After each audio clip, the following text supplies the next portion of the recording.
Hello বন্ধুরা, কেমন আছো তোমরা সবাই? আশা করছি বেশ ভালো আছো।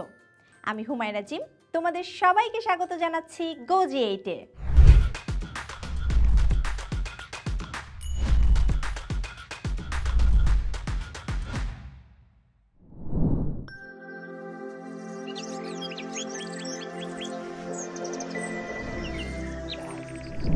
বন্ধুরা, গত ক্লাসে আমরা নবম-দশম শ্রেণীর রসায়ন বইয়ের দ্বাদশ অধ্যায় আমাদের জীবনের রসায়নের প্রথম পর্ব নিয়ে আলোচনা করেছিলাম।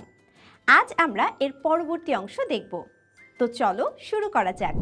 বন্ধুরা, পরিষ্কার পরিচ্ছন্ন পরিবেশ আমাদের দেহকে সুস্থ রাখে, আর দেহ যদি সুস্থ থাকে তাহলে আমাদের মনও ভালো থাকে। মন ভালো থাকলে আমরা সহজেই যে কোনো কাজে আগ্রহ প্রকাশ করতে পারি এবং ভালোভাবে সেই কাজ সম্পন্ন করতে পারি। আমাদের দেহ পরিষ্কার রাখার জন্য আমরা সাবান ব্যবহার করি। আমাদের ব্যবহৃত পোশাক বা আসবাবপত্র পরিষ্কার রাখার জন্য আমরা কাপড় কাচার সোডা, ব্লিচিং পাউডার ইত্যাদি ব্যবহার করে থাকি। ঘরের জানালা বা গাড়ির কাঁচ পরিষ্কার করার জন্য গ্লাস ক্লিনার ব্যবহার করি। টয়লেট পরিষ্কারের কাজে টয়লেট ক্লিনার ব্যবহার করি। আমরা এখন এসব পরিষ্কারক করার দ্রব্য এবং এগুলোর প্রস্তুতি ও ব্যবহার নিয়ে জানব। প্রথমেই এখানে রয়েছে কাপড় কাচা সোডা। সোডিয়াম কার্বনেটকে সোডা অ্যাশ বলা হয়। সোডা অ্যাশের 1 অণুর সাথে 10 অণু পানি রাসায়নিকভাবে যুক্ত হলে তাকে কাপড় কাচার বা ওয়াশিং সোডা বলা হয়। কাপড় কাচার সোডার রাসায়নিক নাম সোডিয়াম কার্বনেট ডেকাহাইড্রেট। গাঢ় NaOH এর দ্রবণের মধ্যে CO2কে অধিক পরিমাণে চালনা করলে সোডিয়াম কার্বনেট উৎপন্ন হয়, যা পানিতে দ্রবীভূত অবস্থায় থাকে। বিক্রিয়া পাত্রের মধ্যে Na2CO3 এবং পানি থাকে।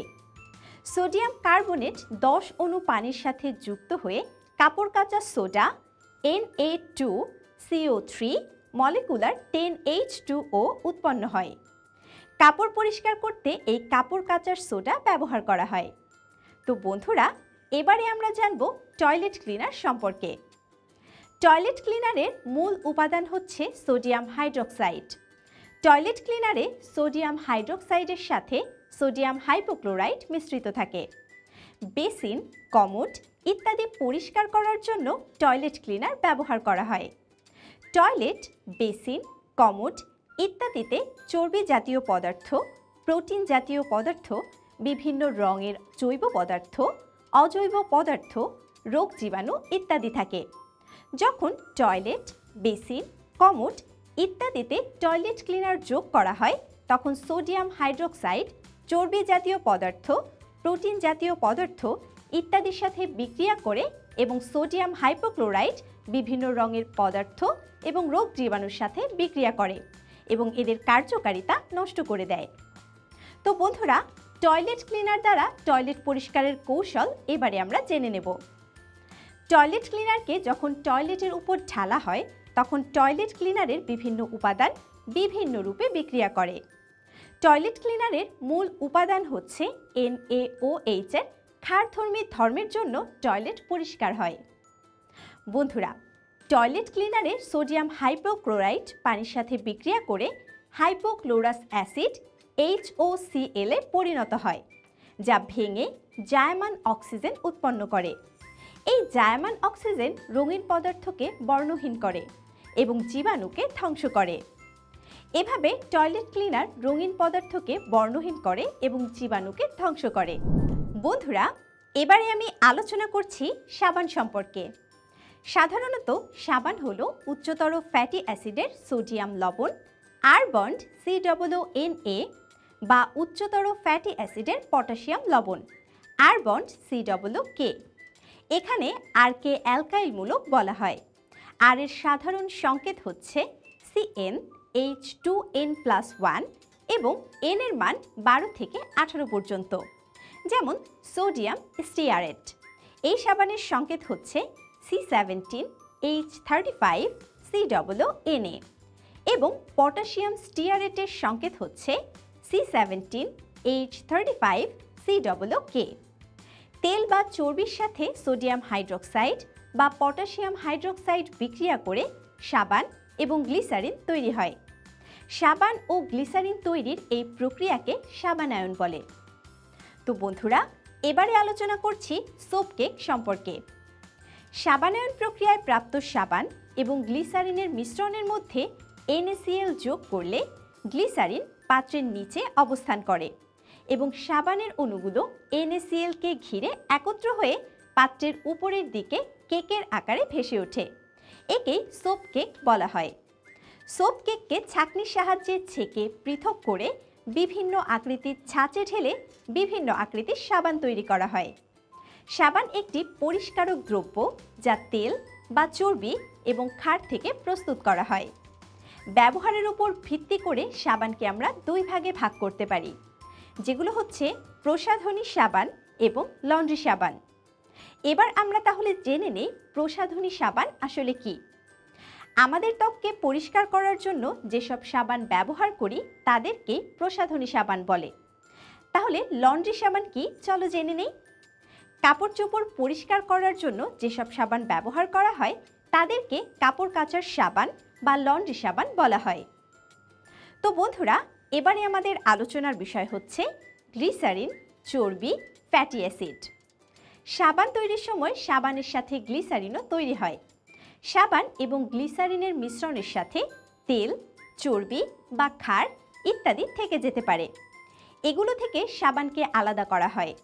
এই আলাদা করার সময় যদি সাবানের মধ্যে অধিক তেল বা চর্বি থেকে যায় তখন সাবানের মধ্যে তৈলাক্ত ভাব থেকে যায়। এই সাবান ব্যবহারের সময় তেমন কোনো ফেনা উৎপন্ন করে না। যদি সাবানের মধ্যে অধিক পরিমাণে ক্ষার থেকে যায় তবে এই সাবান ব্যবহার করলে ত্বকের ক্ষতি হতে পারে। এজন্য সাবান তৈরির কারখানায় সঠিক অনুপাতে তেল বা চর্বি এবং ক্ষার যোগ করতে হয়, যাতে তেল বা চর্বি এবং ক্ষার সম্পূর্ণরূপে বিক্রিয়া করতে পারে। কার্বক্সিল গ্রুপ অনেক বড় কার্বন শিকলের সাথে যুক্ত থাকলে ওই যৌগকে উচ্চতর ফ্যাটি অ্যাসিড বলে। ফ্যাটি অ্যাসিড অ্যালকোহল বা গ্লিসারিনের সাথে বিক্রিয়া করে এস্টার উৎপন্ন করে। উচ্চতর ফ্যাটি অ্যাসিড ও গ্লিসারিনের ট্রাই এস্টার তরল অবস্থায় থাকলে তাকে তেল এবং কঠিন অবস্থায় থাকলে তাকে চর্বি বলা হয়। বন্ধুরা, এবারে আমাদের আলোচনার বিষয় হচ্ছে স্টিয়ারিক অ্যাসিড। প্রাণীদেহের ফ্যাট থেকে প্রাপ্ত সম্পৃক্ত ফ্যাটি অ্যাসিডকে স্টিয়ারিক অ্যাসিড বলে। সম্পৃক্ত ফ্যাটি অ্যাসিডে কার্বন কার্বন একক বন্ধন থাকে, কোনো দ্বিবন্ধন বা কোনো ত্রিবন্ধন থাকে না। তো বন্ধুরা, চলো এবারে জেনে নেই অলিক অ্যাসিড সম্পর্কে। জলপাই থেকে যে তেল পাওয়া যায় তাকে অলিভ অয়েল বলে। অলিভ অয়েল থেকে অলিক অ্যাসিড পাওয়া যায়। অলিক অ্যাসিড হলো অসম্পৃক্ত ফ্যাটি অ্যাসিড। অসম্পৃক্ত ফ্যাটি অ্যাসিডে কার্বন কার্বন দ্বিবন্ধন বা কার্বন কার্বন ত্রিবন্ধন থাকে। লন্ড্রি সাবানে ক্ষার বা অন্যান্য অপদ্রব্য তুলনামূলক বেশি থাকে এবং এতে সুগন্ধি বা জীবাণুনাশক পদার্থ যোগ করা হয় না। প্রসাধনী সাবানে ক্ষার এবং অন্যান্য অপদ্রব্যের পরিমাণ তুলনামূলক কম থাকে। প্রসাধনী সাবানে সুগন্ধিকারক পদার্থ বা জীবাণুনাশক পদার্থ যোগ করা হয়।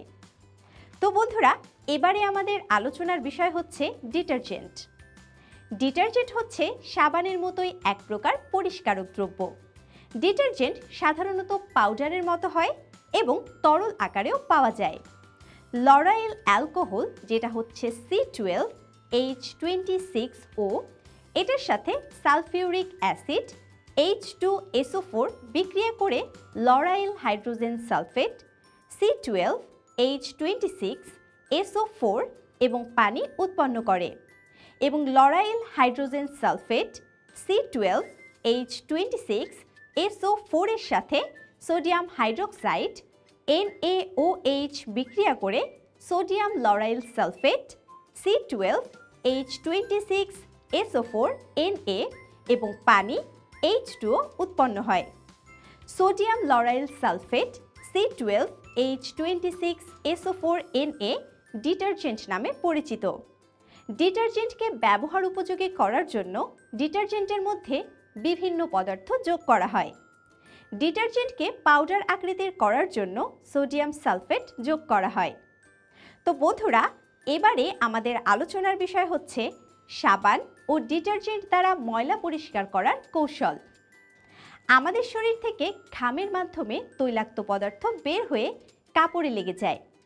এছাড়া বাতাস থেকে কিছু তৈলাক্ত পদার্থ কাপড়ে লেগে যায়। এরপর ধুলাবালি এই তৈলাক্ত পদার্থের উপর লেগে ময়লা তৈরি করে। সাবান ও ডিটারজেন্টের কাজ হলো কাপড় চোপড় থেকে এই তেলকে অপসারণ করা এবং পানি দিয়ে ধুয়ে ধুলাবালিকে অপসারণ করা। সাবান R বন্ড COONA এবং ডিটারজেন্ট C12H25SO4Na একটি দীর্ঘ কার্বন শিকল বিশিষ্ট অণু। পানিতে দ্রবীভূত অবস্থায় এরা ঋণাত্মক চার্জ বিশিষ্ট সাবান R বন্ড COO- বা ডিটারজেন্ট আয়ন C12H25SO4- এবং ধনাত্মক সোডিয়াম আয়ন Na+ এ ভাগ হয়ে যায়। সাবান বা ডিটারজেন্ট আয়নের এক প্রান্তে ঋণাত্মক চার্জযুক্ত থাকে। এই প্রান্ত পানিকে আকর্ষণ করে বলে হাইড্রোফিলিক বা পানি আকর্ষী বলা হয়। সাবান বা ডিটারজেন্ট আয়নের অন্য প্রান্ত তেল বা গ্রিজে দ্রবীভূত হয়। এই প্রান্তকে হাইড্রোফোবিক বা পানি বিকর্ষী বলা হয়। সাবান কিংবা ডিটারজেন্টকে যখন পানির উপস্থিতিতে তেল বা গ্রিজ জাতীয় ময়লাযুক্ত কাপড়ের সংস্পর্শে আনা হয় তখন তার হাইড্রোফোবিক প্রান্ত তেল বা গ্রিজের দিকে আকর্ষিত হয় এবং এতে দ্রবীভূত হয়। অন্যদিকে হাইড্রোফিলিক অংশ পানির দিকে আকর্ষিত হয় এবং পানির স্তরে প্রসারিত হয়। এই অবস্থায় কাপড়কে ঘষা দিলে বা মোচড়ানো হলে তেল বা গ্রিজের ময়লার কণা চারদিক থেকে সাবান বা ডিটারজেন্টের ঋণাত্মক চার্জ বিশিষ্ট আয়ন দিয়ে আবৃত হয়ে পড়ে এবং তেল বা গ্রিজের ময়লার কণার চারপাশে ঋণাত্মক চার্জের একটা বলয় সৃষ্টি হয়। তখন এগুলোকে একটি আরেকটি থেকে সম্ভাব্য সর্বোচ্চ দূরত্বে থাকতে চায় এবং তেল, সাবান এবং পানির সাথে একত্রিত হয়ে একটি মিশ্রণ তৈরি করে। এই মিশ্রণ ফেনা নামে পরিচিত। ফেনাতে আরও পানি যোগ করলে ফেনা অপসারিত হবার সাথে তেল ও ধুলাবালি কাপড় থেকে অপসারিত হয়। এভাবেই সাবান ময়লা পরিষ্কার করে থাকে। তো বন্ধুরা, এই ছিল আমাদের আজকের এপিসোড।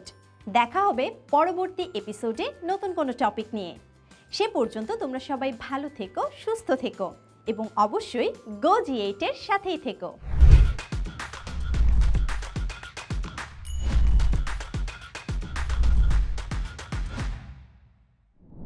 বন্ধুরা, এবারে আমরা আজকের আলোচনা থেকে গুরুত্বপূর্ণ কিছু নোটস জেনে নেব।